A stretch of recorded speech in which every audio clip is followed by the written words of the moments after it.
Bueno, voy a comenzar desde cuando era chiquita. Tengo, tengo, se- tengo 76 años. Bueno. Y el asunto es así, ¿no? Cuento cuando tenía 7 años.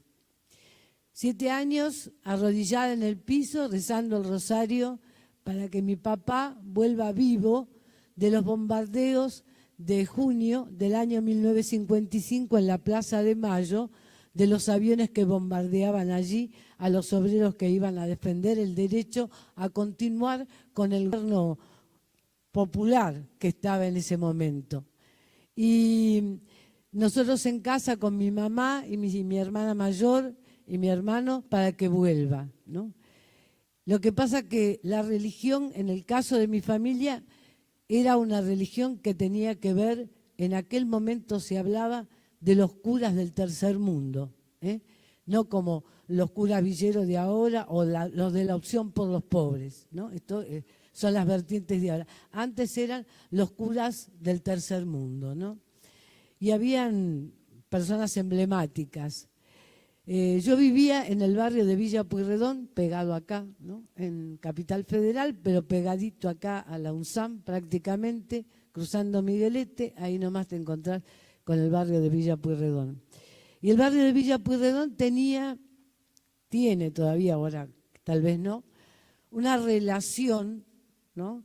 Donde los primeros habitantes de ese lugar eran migrantes en general, de España, o en el caso de mi abuela, de Turquía, de Arabia, donde era mi abuela, digamos, ¿no? Y comenzaron a construir sus casitas de material con mucho esfuerzo y todo lo demás, pero fue como un barrio aparte, discriminado porque eran extranjeros, pero con posibilidades económicas de lo mínimo, como clase media baja, digamos, ¿no? Pero rápidamente, en el primer gobierno peronista, la masa que viene del interior de las provincias, la primera gran migración interna, se da con la llegada del peronismo al gobierno, ¿no? Y entonces vienen a buscar mejor suerte, vienen a buscar un trabajo. ¿Qué arma el primer gobierno de Perón, además de toda la Pistarini, que arma toda la ruta de la General Paz, ¿no es cierto? Al lado de la General Paz arma todos los yompa, como se le decimos ahora, o los pabellones o los monoblocks, que todavía están ahí, ¿no es cierto?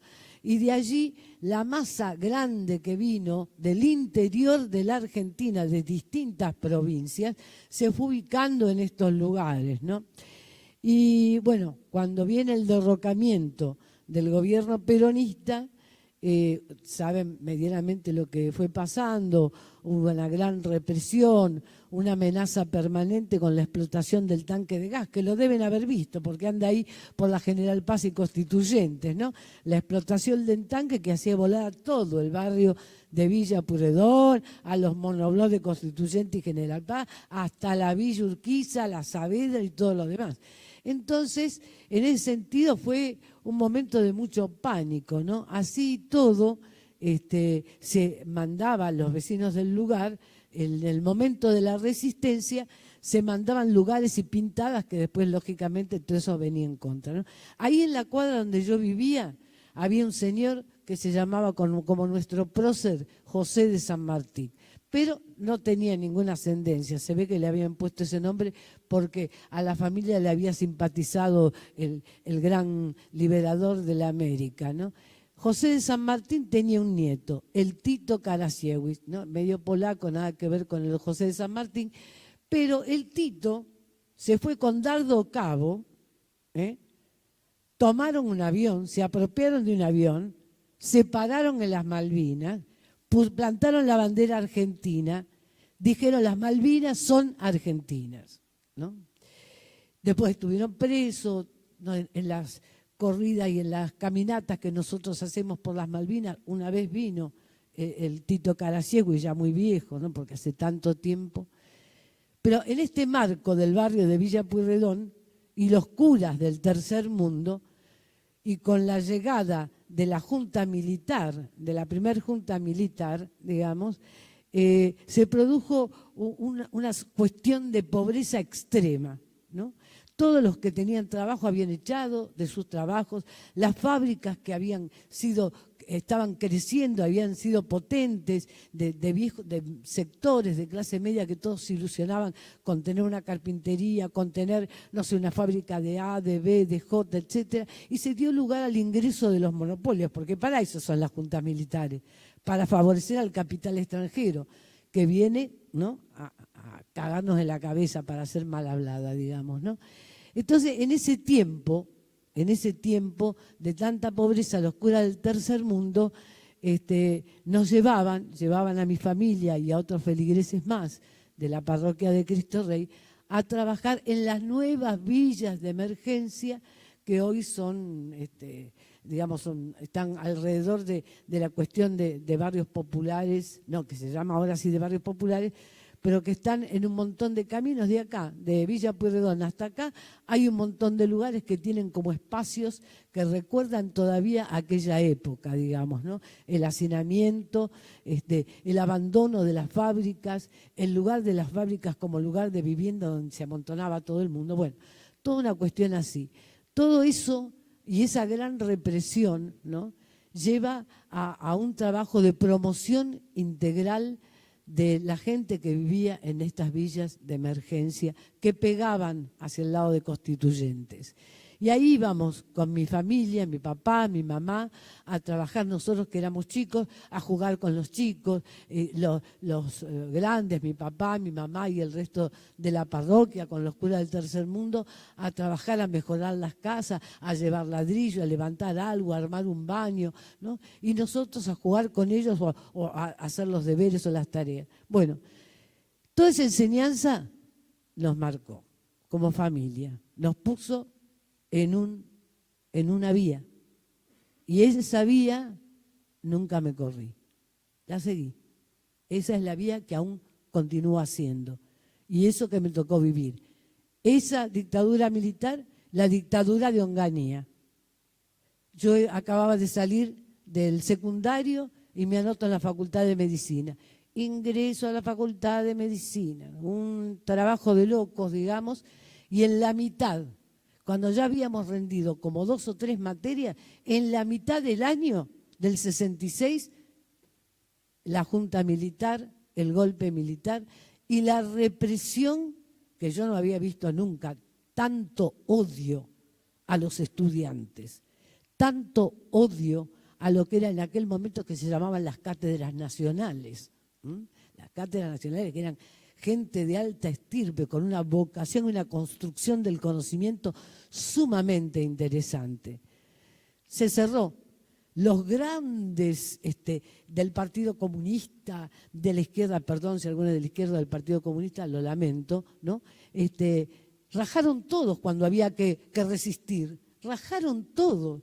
Y nosotros, que veníamos de la religiosidad popular, de los curas del tercer mundo, nos quedamos ahí con un montón de pibes y pibas que no tenían un moco de nada, pero dijimos, vamos a resistir.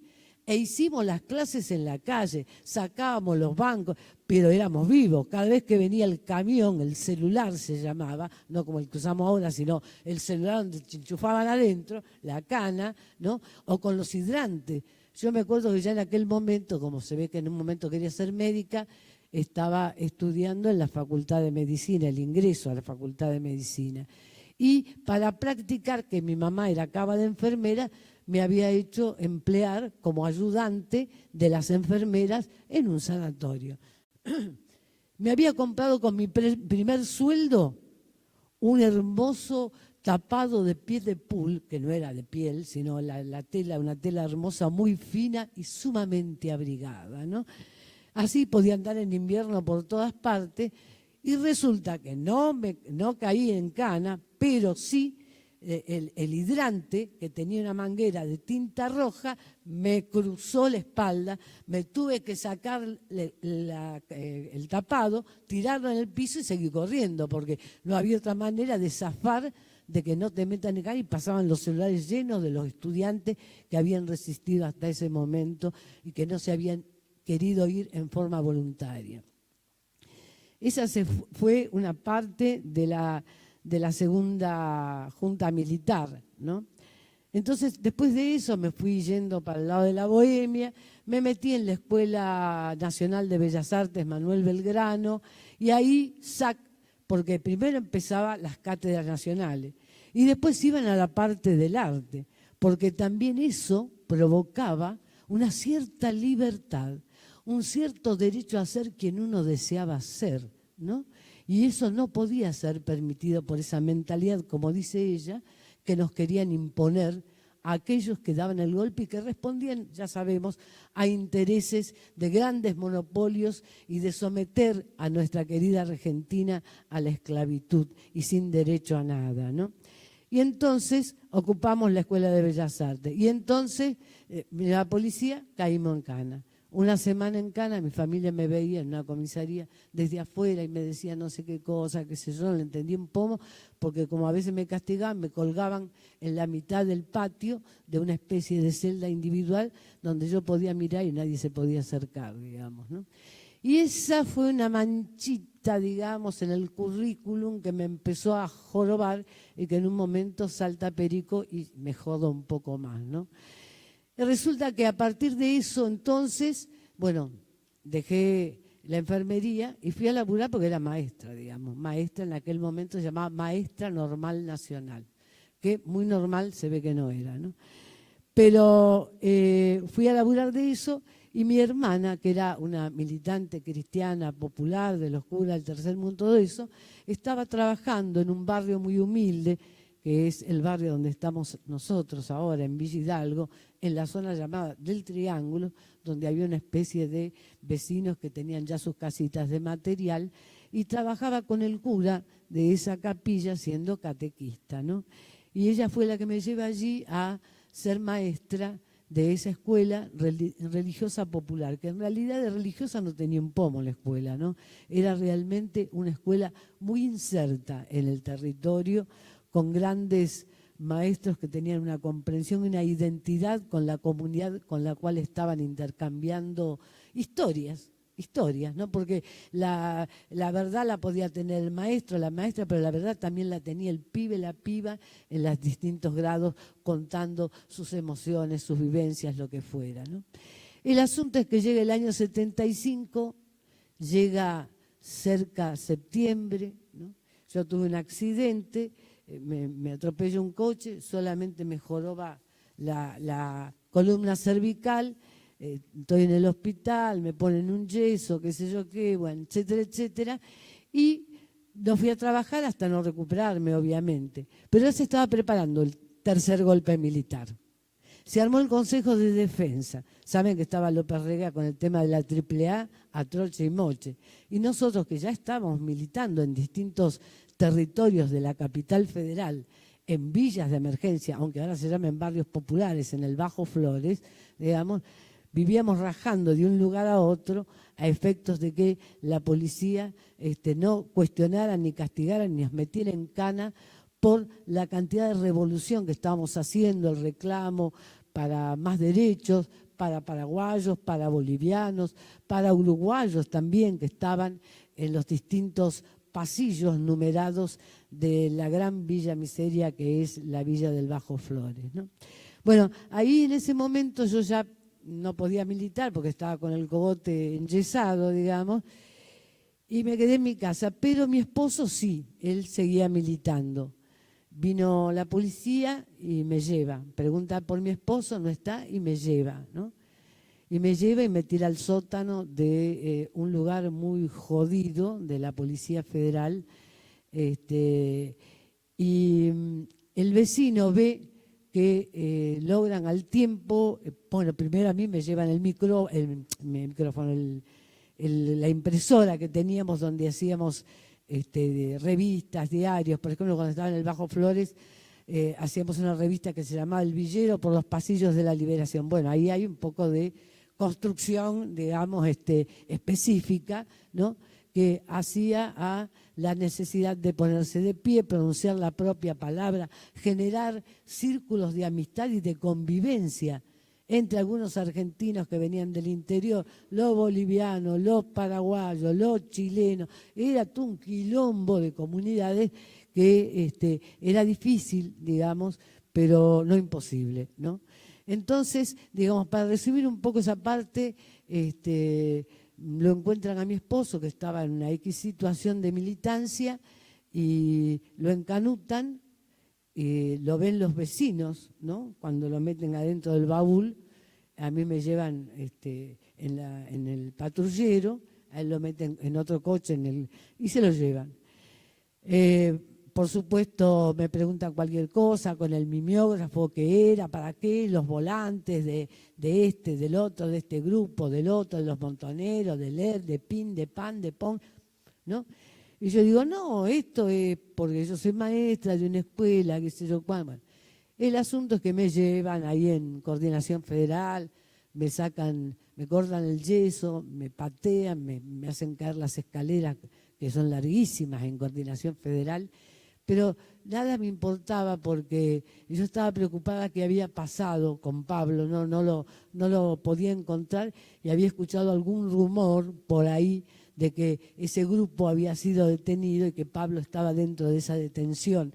Y en un momento, cuando estamos en el sótano de Coordinación Federal, escucho una forma de hablar que era la forma única y original de hablar de Pablo. Y ahí tuve la certeza de que él había estado en Coordinación Federal. La única vez.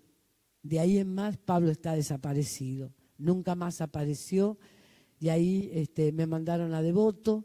Al principio, los primeros años de Devoto eran horribles, ¿no? Todas las denuncias que se hacían por la desaparición de Pablo eran el milicaje en contra mío, ¿no? Porque era como la generadora de la esperanza de que presionando se podía obtener dónde estaba Pablo, a dónde había ido a parar, en qué lugar, si estaba vivo, si estaba muerto, dónde estaba Pablo, ¿no? Y entonces, frente a toda esa situación, digamos, uno se fue como encerrando en la propia vida y concentrándose más allá de los años que iban pasando en la realidad que estábamos viviendo en Devoto. En el 78, bastante mal, ¿no? En el 78, como vieron el Mundial, toda la bola de humo, qué sé yo, que viene la Comisión Interamericana de los Derechos Humanos y no sé qué, a ver cómo son las condiciones de vida de los presos, de lo que en aquel momento le pusieron el nombre de la cárcel vidriera. Todos los que allí llegaban de cualquier parte ya tenían garantizada su vida. Los podían reventar, pegar, todo, pero no iban a desaparecer, no los iban a matar.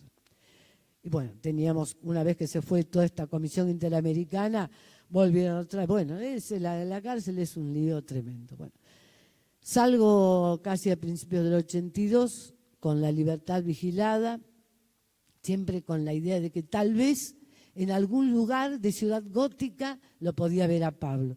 Todavía lo seguimos buscando. Pablo es un desaparecido más de los 30.000 desaparecidos que hay, más allá de las mentiras que diga este gobierno de mierda. Y bueno,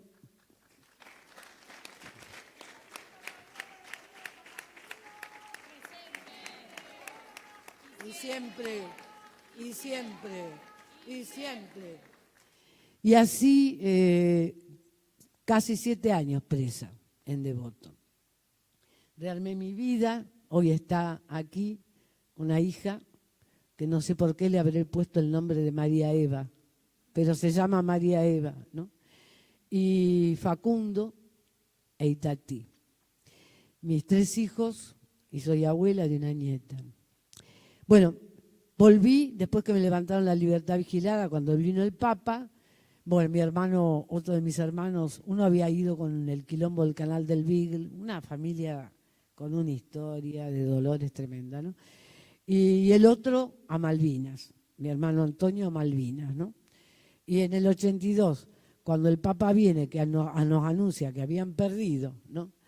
Más allá que nos negaban, nosotros le llevamos con todos los vecinos de Villa Pueyrredón y de Urquiza y de Saavedra, le llevábamos la comida a Palermo. Yo entraba en Palermo, recién había salido de la cana. ¿Qué me importa? Tenía una bronca yo, y ver que los pibes, llegaba alguna que otra idea de como que se estaban muriendo de hambre, se estaban muriendo de frío, que les pasaba esto, que les pasaba lo otro. Bueno, en síntesis, una historia bastante compleja de la familia, y a pesar de todo eso que pasa, vuelvo al barrio donde estaba trabajando antes de maestra, en el barrio de Villa Hidalgo, y ahí comienza toda la historia de los 41 años que hace que estoy en ese barrio, generando, yo sola no, hay todo un grupo de gente, antes, durante, ahora y después también. Será algo, un sistema de organización, un sistema de derechos que hacen que los que van creciendo te van cuestionando, porque van mirando nuevas formas de ser y de estar en este mundo, porque las cosas van cambiando, y estas cosas que tenemos nosotros, onda Tita Merelo, de la tragedia, de la cosa, de la emoción, de la felicidad, esto ya no es cosa de tantos jóvenes. Ellos ven las cosas de una manera mucho más simple, más llana, menos conflictiva y con decisiones más claras casi. En cambio nosotros tenemos como esa estructura compleja, ¿no?, de que todo tiene que tener como un sentido de pertenencia, ¿no? Eso es lo que trabajamos nosotros en el territorio. Pero ¿la pertenencia a qué? La pertenencia, en este caso, a estos alumnos que venían de las villas, de la Villa Hidalgo, ¿no?, a ser orgullosos del lugar donde estaban. Pero ser orgullosos no quería decir que querían estar en el mismo lugar y de la misma forma, caminando sobre la tierra, con un techo que se levantaba por dos vientos y se llenaba de agua, muertos de hambre porque no conseguían laburo. Había en el barrio, ¿no?, de Villa Hidalgo la pequeña zona de propietarios y la zona de las villas. Y en la zona de las villas estaban aquellos que había echado Cacciatore, de la dictadura militar, para liberar los parques Saavedra, los parques de no sé qué, los parques de no sé cuánto. Echaron a toda la gente que había hecho sus viviendas en esos lugares y los echó a los primeros cordones del conurbano bonaerense, ¿no? Y llega entonces mucha gente a Suárez, y en Suárez se ubican en el barrio de Villa Hidalgo, y como no tienen lugar, porque vivían en pensiones o en otro tipo de lugares, comienzan a crear, ¿no?, la villa de emergencia. Pero la villa de emergencia, a nosotros que vivimos en el área geográfica Reconquista, tiene un problema grave, porque la tierra donde caminamos es el ancho lecho del río. ¿Y cómo está el río de la Reconquista? Terriblemente contaminado. ¿Y cómo estaba la salud de la gente que armaba sus casillas arriba de la tierra y el terreno contaminado? La gente se enfermaba, los vecinos se enfermaban. Pero también había un problema. Habían viejos vecinos que venían de antes y habían obtenido en la época del peronismo un gigantesco monumento que era un gigantesco motor de agua. Y el agua a ese sector de la villa le llegaba solamente a 3 cuadras. Cuando la villa aumentó su densidad, la gente estaba tomando agua de los pozos, agua recontra podrida, agua que era una garantía para el cajón fúnebre. Entonces nosotros dijimos, algo tenemos que hacer. Armamos un grupo. Ese grupo se llamó el Encuentro Quechua Guaraní. ¿Por qué? Porque había una mezcla de Muchetti y de Mimí en todo ese tipo de grupos que nos juntábamos entre los vecinos del barrio, los maestros y maestras de la escuela, los de la religiosidad popular y las distintas actividades o personas que se sumaban a poder querer mejorar las condiciones de vida de los vecinos y de las vecinas. Cruzando la vía te encontrabas con las villas. Y de las villas había muchos alumnos que venían a la escuela y eran nuestros alumnos, ¿no? Entonces armamos ese grupo y conseguimos unos fondos, porque había que buscar, es decir, del aire las cosas no salen. siempre hay que tener un mango en la mano. Y como no teníamos un mango, porque los maestros no tienen un mango, pedíamos a las grandes fundaciones que apoyaban a los curas del tercer mundo, etc. Y entonces conseguimos un recurso.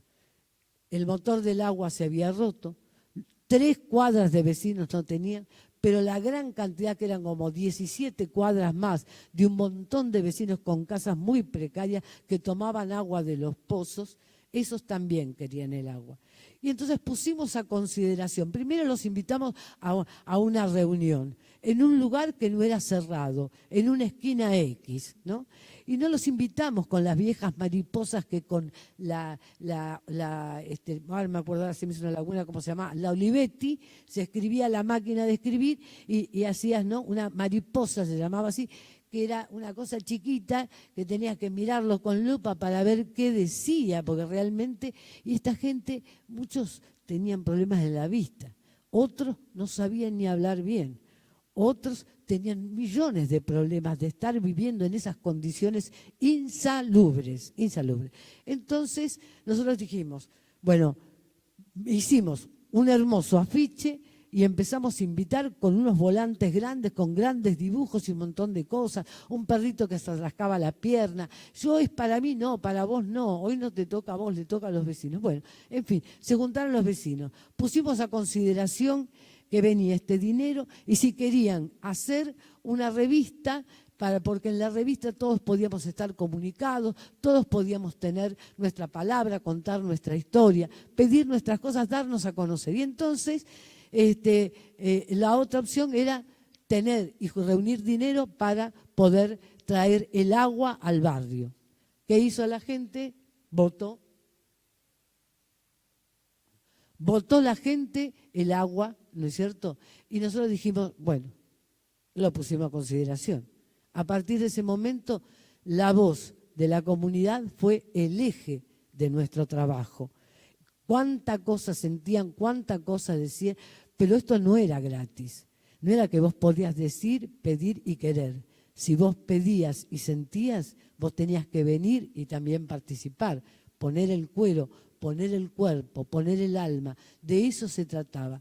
De este grupo y de este encuentro quechua-guaraní y después de la revista Renaciendo que nosotros hicimos y la hicimos circular durante varios años en 3 barrios distintos, con megáfono en mano, vecino, vecina, salió, bueno, como suele ser el canillita, y finalmente hicimos un gran grupo de comunicación y en el año 88 sale la FM Reconquista. La FM Reconquista sale en el año 88 y a partir de allí, ¿no?, se multiplica la comunicación a los vecinos, que va mucho más allá de 3 barrios, que llega a muchísimos barrios más y se escucha esa voz especial.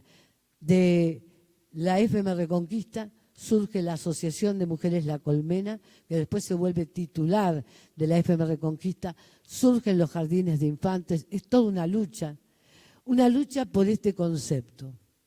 Hay muchas personas o muchos pueblos donde la legalidad no es un valor. Para mí tampoco es un valor, pero hoy es la realidad que existe. Hoy, si no sos legal, sos ilegal. Y ser legal implica aceptar determinados criterios, como cómo hacer nosotros, cómo organizarnos para tener una cierta vida social y que nos den bolilla y que estén atentos. ¿Qué es lo que tenemos que hacer? Tenemos que hacer una asociación.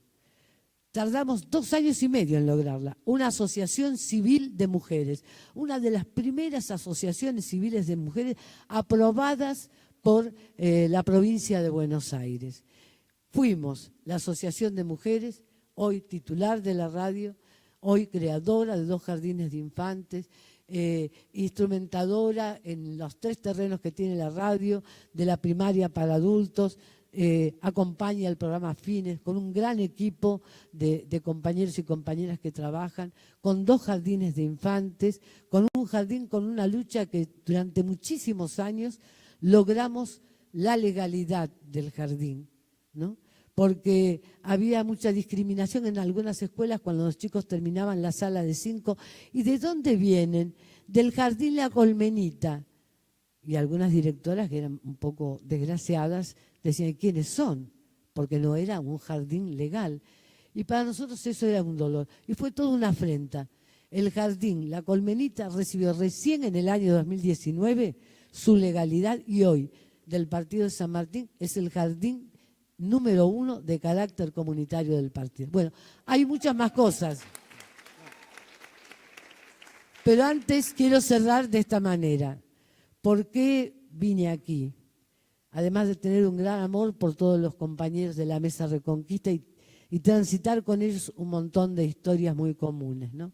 Sino porque la Universidad Nacional de San Martín, a partir de determinados compañeros y compañeras, ¿no?, escucharon nuestras necesidades y no impusieron una carrera diseñada por los grandes teóricos, ¿no?, de la educación infantil, sino que construyeron junto con nosotras una experiencia donde nosotros aprendimos de la universidad y la universidad aprendió de nuestra empiria, de nuestra práctica novedosa, única, de educación muy especial. Y se creó la Tecnicatura en Socialización y Desarrollo de la Primera Infancia y concurrieron y se recibieron 9, 10 u 11 compañeras. Hoy están en otra etapa, comienzan la segunda etapa de la Tecnicatura, pero nosotros queremos más. Nosotros queremos que la UNSAM realmente genere la licenciatura en educación inicial comunitaria o el profesorado y que arme convenios con los lugares especiales de profesorados, pero que sean asistidos por profesionales de acá, a quien nosotros le tenemos la más absoluta confianza. Por eso yo quiero esta universidad. Me siento parte y me siento parte integrante y muy activa y muy amorosa de todos mis compañeros y compañeras de la Mesa Reconquista.